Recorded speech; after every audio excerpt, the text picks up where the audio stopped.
আজ থেকে প্রতিজ্ঞা করেছি বাইরের খাবার খাবো না, আর বাড়ির কাউকেও খাওয়াবো না। বাইরের খাবার খেতে খেতে কিন্তু পেটে একদম চড়া পড়ে যাচ্ছে। আর বাড়িতে যদি তৈরি করতে পারি এরকম মুখরোচক খাবার, তাহলে কেন খাবো বলো তো বাইরের খাবার? দেখো, আমরা যেভাবে পরোটা তৈরি করি সেইভাবেই কিন্তু এখানে ময়দা মাখিয়ে নিচ্ছি। চিনি, সামান্য লবণ আর বাটার, বেশ ভালোভাবে ময়দাটাকে মাখিয়ে নিয়ে ছোট্ট ছোট্ট করে লেচি কেটে নেব। এখানে 8টা লেচি তৈরি করেছি।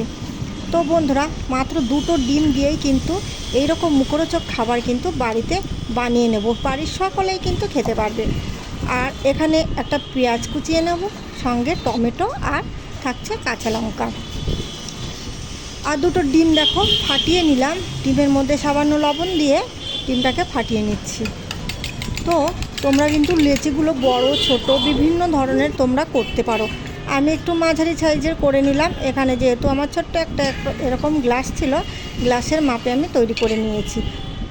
তোমরা বাটিতে কিংবা যে কোনো পাত্রে করতে পারো। এই দেখো, লেচির ওপরে এই টমেটো আর কাঁচা লঙ্কা পেঁয়াজ অল্প দিয়ে সামান্য ডিম দিয়ে পাশ থেকে দেখো মুড়িয়ে দিচ্ছি। এইভাবে কিন্তু চেপে মুড়িয়ে দিলে বেশ সুন্দরভাবে সেট হয়ে যাবে, আর ভেতর থেকে পড়বেও না। আগে থেকে তেল গরম করতে বসিয়ে দিয়েছিলাম, আর এরপর সুন্দরভাবে ভেজে নিচ্ছি। এক এক করে ভেজে নেব।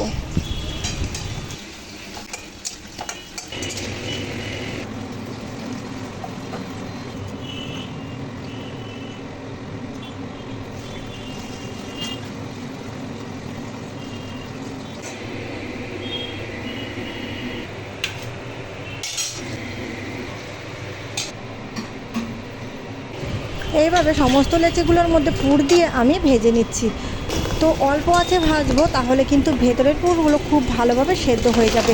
তো বন্ধুরা, ওপর থেকে টমেটো সস দিয়ে সার্ভ করলেই কিন্তু রেডি এইরকম মুচমুচে মুখরোচক খাবার। তো আজকের ভিডিওটি কেমন লাগলো অবশ্যই কিন্তু কমেন্ট করে জানাবে। ভালো লাগলে লাইক কমেন্ট করে সঙ্গে থাকবে। তো চলো বন্ধুরা, দেখা হবে অন্য কোনো ভিডিওতে অন্য কোনো সময়ে। আর এই দেখো, ভেতরে খুব ভালোভাবে সিদ্ধ হয়ে গেছে। তোমাদের একটা ভেঙেও দেখাচ্ছি। চলো, টাটা।